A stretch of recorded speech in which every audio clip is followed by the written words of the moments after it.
Vous ne vous lassez plus d'écouter les récits extraordinaires de Pierre Bellemare? En plus de ce podcast gratuit, découvrez désormais les contenus exclusifs proposés par la chaîne Pierre Bellemare Plus, disponible sur Apple Podcast. Un abonnement premium qui vous donne accès à des épisodes bonus et à une variété de séries spéciales sur des enquêtes criminelles à suspense. Préparez-vous à frissonner avec Pierre Bellemare Plus, la chaîne qui vous immerge dans un univers de true crime incarné par votre conteur favori. Europe 1 Archives. Bienvenue dans les récits extraordinaires de Pierre Bellemare. Un podcast issu des archives d'Europe 1. La mère Rabille traverse le village. Son village. En 1886, à Maloney, point de gazette. Nul besoin d'ailleurs de gazette. Il y en a une depuis longtemps. Il semble même depuis toujours. Elle a 2 pattes maigres pour mieux courir, des oreilles pointues pour mieux surprendre, 2 yeux ronds pour mieux voir. À Maloney, rien ne se passe, rien ne se dit que la mère Rabille n'ait vu ou entendu. Les nouvelles sont rapidement distribuées d'une échoppe à l'autre, et il y a plus d'une édition par jour. Une première le matin, après la tournée du facteur. La mère Rabille habite la dernière maison du village et constitue une sorte d'entonnoir à cancan où le brave homme déverse innocemment le résultat de sa promenade matinale. Ensuite, la mère Rabille peut refaire le chemin au sens inverse et, ayant bien remâché et affiné les meilleures anecdotes, les distribuer à ses abonnés. On dirait maintenant que la mère Rabille est un média itinérant qui pratique avec assez de réussite une forme très particulière d'audiovisuel. Et l'on dirait aussi qu'elle est un élément de communication entre les habitants. De là à regretter qu'il n'y ait pas de mère Rabille dans les villes nouvelles pour faire la liaison entre les HLM, il n'y a qu'un pas que nous ne franchirons pas si vous le permettez. Pour l'instant, la mère Rabille traverse son village. Une nouvelle, assez croustillante, vient de choir dans son oreille. Une nouvelle qui mérite sans hésitation d'être entendue en haut lieu. Le haut lieu, c'est la boulangerie. Vous connaissez la dernière? La boulangère ne la connaît pas, bien sûr, mais il convient de prendre l'air intéressé et d'encourager la mère Rabille à la confidence, car il lui arrive de se vexer et d'aller porter la nouvelle ailleurs. Ah non, qu'est-ce qui se passe? La femme à Druot. Qu'est-ce qu'elle a encore fait, la malheureuse? Oh, malheureuse! Elle le noie dans le vin, son malheur, si elle en a. Alors, je vous le donne en 1000. Hier soir, à l'auberge, elle a parié avec un de ses clients. C'est le facteur qui me l'a dit, il était là. Elle a parié 40 sous contre 40 francs que son mari passerait dans l'année. Non, comme je vous le dis. 40 sous sur la table, qu'elle a dit. Si le Fernand meurt dans l'année, t'en seras pour tes 40 francs. La mère Rabille ne dit pas qui a accepté le pari. Ça, c'est peut-être destiné à une autre édition de son petit journal parlé. Mais, quand vous saurez que ce petit dialogue figure presque mot pour mot dans un dossier d'instruction et un procès d'assises, qu'il est passé pour parole d'évangile pendant des années, alors vous aurez envie de suivre avec nous ce nouveau dossier, en compagnie bien sûr de la fameuse mère Rabille.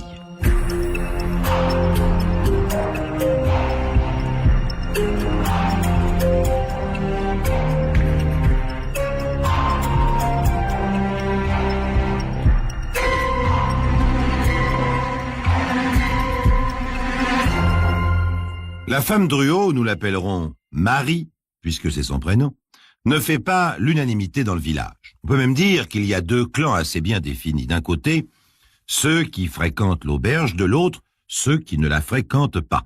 Marie est propriétaire de l'auberge. Elle porte la trentaine avec bonne humeur et ne craint pas les plaisanteries les plus paillardes. Ce n'est pas tellement qu'elle soit belle, mais les consommateurs apprécient sa façon de lever le verre. Certains d'entre eux vont peut-être un peu loin dans l'appréciation, mais le mari n'est pas bien méchant. Firmin Druot, c'est vrai, n'est pas méchant. Il connaît peu ou prou son état de mari trompé, mais qu'y faire? Il travaille à la fabrique de margarine toute la journée, et pendant ce temps, il faut bien faire aller le commerce comme on dit. Il est comme tout le monde, il ne se fâche pas tant qu'il ne voit rien. Seulement, ce jeudi saint, jour de pénitence pour les maris trompés comme pour les autres, Firmin hurle et tempête dans l'auberge, cassant tout ce qui lui tombe sous la main. L'auberge est déserte et à part Marie, personne ne peut entendre, sauf deux personnages, l'un visible, l'autre invisible. Le premier, bien que visible, se garde bien d'intervenir dans les affaires de sa sœur. Pour Louis, la place est bonne, la soupe acceptable. On peut tout supporter à condition d'échapper au travail des filatures de Rouen. Louis supporte donc sans mot dire la bagarre qui vient d'éclater entre sa sœur et son beau-frère. Le second personnage est invisible pour le moment, heureusement pour lui d'ailleurs, car il est le sujet principal de cette bagarre entre époux. Caché derrière la porte de la cave, pieds nus, terrorisé, il attend que le flot des injures se termine. Mais le cas est grave. Si Firmin hurle et tempête dans l'auberge déserte, c'est qu'il vient de voir quelque chose. Il a vu, de ses yeux, un gredin s'enfuir par la lucarne de la chambre conjugale. Et le gredin, dans sa fuite éperdue, a abandonné des pièces à conviction sur lesquelles aucun doute n'est possible. Sur le lit, une ceinture de cuir, sur la carpette, une paire de bottes. « Mais c'est pas possible! Mais t'as donc le diable dans la peau! Et en plein jour encore !» Marie n'a pas l'air de s'émouvoir outre mesure. Hirsute, le tablier de travers, elle semble protégée par les vapeurs d'une douce ivresse. « Et tu me bois le fond en plus! C'est fini, tu m'entends? On ferme! Plus de clients, plus d'auberge! Et ton sorcier, hein, j'irai lui dire 2 mots, moi. Il me fait pas peur. » Sorcier? Et qui est sorcier? L'individu derrière la porte, le propriétaire des bottes, l'homme invisible derrière la porte de la cave? Il s'appelle Le Borgne. Beau nom pour un sorcier. À vrai dire, il n'est pas sorcier. Enfin, il n'est sorcier que dans la tête des gens du village, et surtout dans la tête de la mère Rabille, la gazette ambulante. Elle rapporte sur lui des histoires de faiseurs d'anges, qui, pour être exact, n'en sont pas moins enjolivées pour les besoins de la transmission. Officiellement, Le Borgne est rebouteux. On le craint vaguement, on le consulte en cachette, et nul ne sait de quoi il vit. Quand il sort une pièce d'or, et ça lui arrive souvent, on murmure des choses. Pour l'instant, le sorcier est en mauvaise posture, mais il en réchappera puisque la scène que je viens de vous rapporter a été consignée par le juge d'instruction selon ses propres déclarations. Le calme revenu, il a quitté l'abri de la cave sur la pointe des pieds et récupéré ses bottes dans la cour de l'auberge. En effet, la main furieuse de Firmin Druot les y avait expédiées par la lucarne au moment de la fuite du gredin surpris. Firmin, qui a de la suite dans les idées, boucle donc l'auberge et le silence s'y installe. Aux grandes dames de la mère Rabille, qui n'aura pas de nouvelles fraîches avant 3 jours. Ignorant ce qui s'est passé, elle commente la fermeture de l'auberge comme on commente un événement national sans information précise, c'est-à-dire à grands coups de supposition. Il a dû la trouver saoule comme une grive, encore une fois. Peut-être bien qu'il l'a renvoyée chez son père. Depuis le temps qu'il a les cornes, remarquez, c'est pas trop tôt qu'il la corrige un peu. Pauvre mère Rabille. Dire qu'elle ne sait pas ce qui se passe à l'auberge. Dire qu'elle n'est pas là le dimanche de Pâques. Car, ce dimanche de Pâques, un client obstiné frappe à la porte de l'auberge fermée depuis 3 jours. Au bout d'un certain temps, alors que l'homme s'apprête à partir, Marie Druot passe la tête par la lucarne du premier étage. Elle est échevelée, blafarde, apparemment ivre, et se met à crier « Mon homme est mort! Il est mort! Prévenez mon frère !» Dépassant sa troupe, quelques-uns se décident à enfoncer la porte et le premier entré bute sur un corps étendu en travers de l'escalier qui mène à la cave. C'est le frère de Marie, le jeune Louis. À côté de lui, une lampe à pétrole éteinte. Louis est mort. Personne ne le préviendra plus jamais de rien. En montant au premier étage, on découvre le corps du mari, presque sur le palier, mort lui aussi. Il semble être tombé là dans un ultime effort pour franchir la dernière marche. Marie gesticule comme une folle, s'accroche à tout le monde, frappe dans ses mains sans cesser de crier « Mon homme est mort! Il est mort! Prévenez mon frère !» Un homme tente de la calmer, la secoue brutalement, la traîne vers la cave et lui montre le cadavre de son frère. « Mais il est là, votre frère. Et il est mort, lui aussi. Calmez-vous, Marie. Qu'est-ce qui s'est passé ?» Marie regarde tour à tour les gens autour d'elle, le corps de son frère, et elle secoue la tête d'un air hébété. « C'est pas vrai. Il est pas mort. Il fait l'imbécile. » L'attitude de Marie paraît bien étrange aux gendarmes. D'autre part, les 2 morts, qui ne portent pas de blessures apparentes, n'ont quand même pas l'air d'être morts tranquillement, leur visage crispé, les lèvres bleues. Alors Marie est arrêtée. En prison, elle semble retrouver peu à peu sa lucidité. Il est vrai que le vin y brille par son absence, mais chaque fois qu'on l'interroge, elle ne sait que répondre. « Firmin ?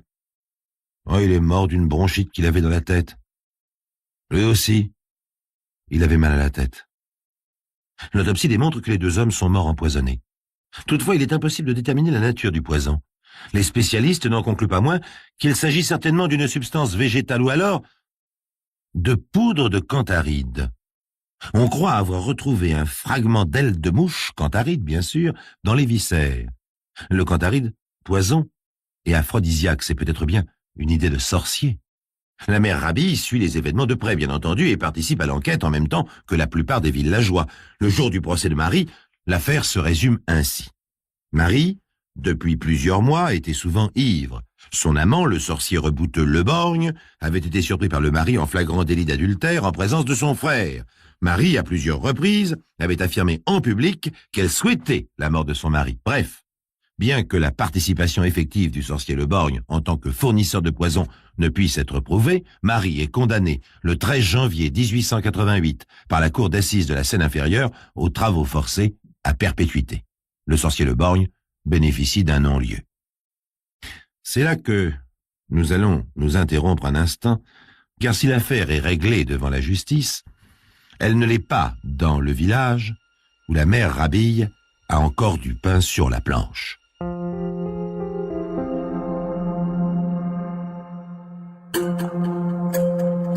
Les récits extraordinaires de Pierre Bellemare, un podcast Europe 1.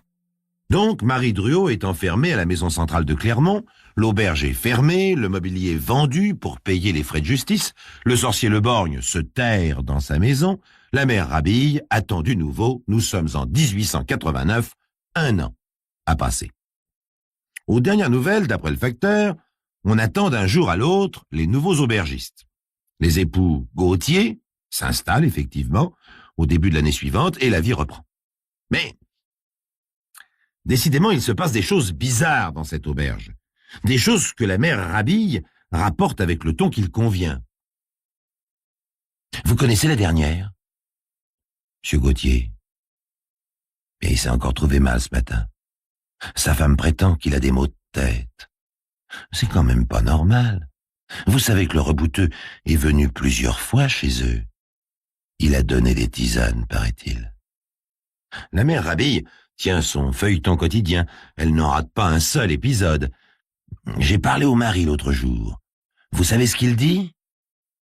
Il dit que l'auberge est hantée. Il dit qu'il a senti comme des tourbillons dans la maison. Je comprends pas qu'on l'ait pas enfermé, ce Leborgne, vous savez ? Un matin de printemps, la nouvelle éclate comme une bombe. Madame Gauthier a été trouvée morte à l'entrée de la cave de l'auberge, exactement au même endroit que Louis, le frère de Marie. Alors, le village est sans dessus-dessous, et la mère Rabille de commenter. « Je l'avais dit, la maison est hantée, c'est sûr !» Le médecin a bien du mal à calmer les esprits en affirmant raisonnablement, indiscutablement que la femme de l'aubergiste est morte d'une rupture d'anévrisme. Il délivre un permis d'inhumer. La mort est naturelle, selon lui. Mais l'aubergiste s'enfuit terrorisé et le village murmure de plus belle. Les portes de l'auberge se referment à nouveau. Quant au rebouteux, il disparaît sans laisser de traces en bon sorcier qui se respecte. De toute façon, plus personne dans le village ne lui aurait vendu un œuf ou une boule de pain. Et on a beau être sorcier, on a faim, comme tout le monde. Lorsque les nouveaux aubergistes, les époux Dubeau, se présentent au village, la mère Rabille estime qu'il lui appartient de faire à leur intention un résumé des chapitres précédents. Toutefois, il lui semble honnête de conclure par une affirmation encourageante. On a fait dire des messes. Le sorcier est parti, ce serait bien le diable s'il vous arrivait quelque chose. C'est le diable. Une semaine à peine s'écoule. Monsieur Dubeau ne descend jamais à la cave sans Madame Dubeau, et Madame Dubeau n'en remonte jamais sans Monsieur Dubeau. Pendant ce temps, le commis est de garde au comptoir. L'aubergiste, un brave homme, qui ne croit pas beaucoup à cette histoire de sorcellerie, sert le vin en plaisantant. Si c'est un fantôme et qu'il veut boire un coup, faudra qu'il dise son nom. Moi, je cherche pas les inconnus. Un matin de printemps, en 1890, le commis sort de l'auberge en hurlant « Au secours! Au secours! Ils sont morts !» Heureusement non, ils ne sont pas morts. Le commis s'est affolé juste à temps et le médecin a réussi à faire sortir de leur évanouissement le mari et la femme. Seulement, l'alerte a été chaude. Cette fois-ci, l'aubergiste, qui a les pieds sur terre et qui n'a aucune envie de s'enfuir, estime que tout ça, c'est une affaire de gendarmes. Les gendarmes estimant que c'est une affaire de justice, le tribunal d'Amiens se décide à mander sur place un expert pour examiner les locaux. Cette visite aura pour effet de ramener en 1896, devant la cour d'Amiens, Marie Druot, la première aubergiste, après 8 ans de travaux forcés et une enquête qui déçut beaucoup la mère Rabille. Ainsi, nous retrouvons Marie Druot devant la cour d'assises en octobre 1896. Sa condamnation remonte à 8 ans. 8 ans passés dans la prison de Clermont, dans l'Oise. Et on peut s'en douter, la Marie a bien changé. Oh, ce n'est plus l'aubergiste au teint rosé par la bonne chair et le bon vin, à la démarche accueillante. C'est une pauvre chose, maigre et pâle, en jaquette noire, les cheveux tirés, qui écoute ce que la justice a de nouveau à lui dire. Elle écoute en silence, les yeux écarquillés de stupéfaction, car il y a de quoi. Et que lui dit-on? Eh bien, si j'osais en 2 mots, je résumerais ainsi. Chère madame, en 1886, la cour d'assises vous a condamné aux travaux forcés à perpétuité pour avoir empoisonné votre mari et votre frère. Excusez-nous, mais il est très possible que nous nous soyons trompés. Alors, si vous le voulez bien, nous allons écouter les témoins, réentendre les experts, en entendre de nouveaux, et si tout va bien, ce soir, vous rentrerez chez vous réhabilité. Voilà. Bon.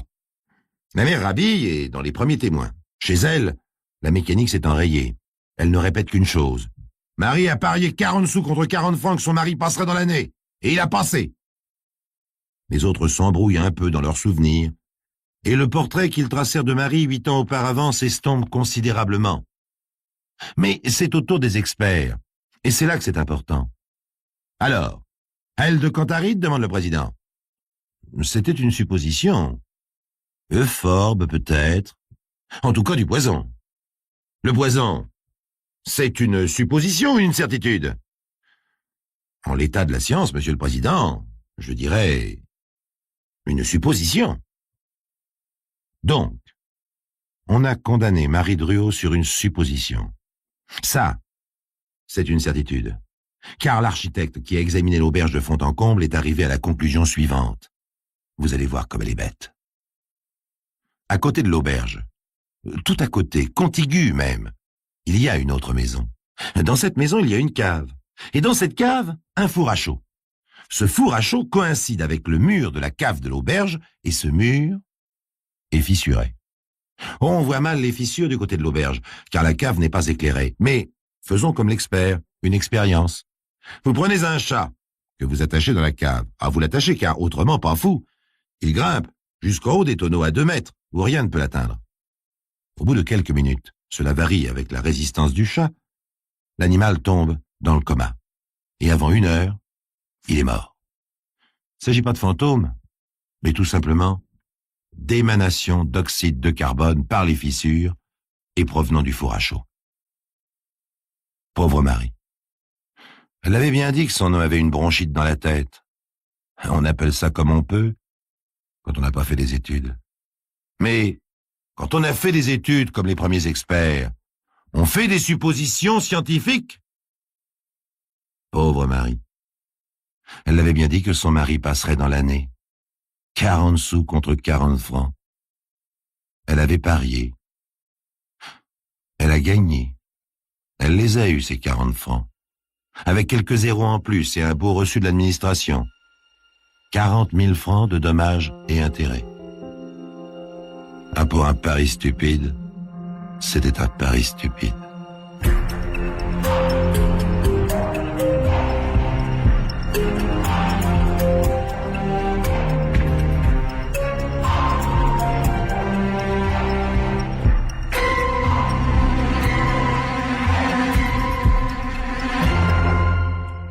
Vous venez d'écouter les récits extraordinaires de Pierre Bellemare. un podcast issu des archives d'Europe 1. Réalisation et composition musicale, Julien Tarot. Production, Estelle Lafont. Patrimoine sonore, Sylvaine Denis, Laetitia Casanova, Antoine Reclus. Remerciements à Roselyne Bellemare. Les récits extraordinaires sont disponibles sur le site et l'appli Europe 1. Écoutez aussi le prochain épisode en vous abonnant gratuitement sur votre plateforme d'écoute préférée.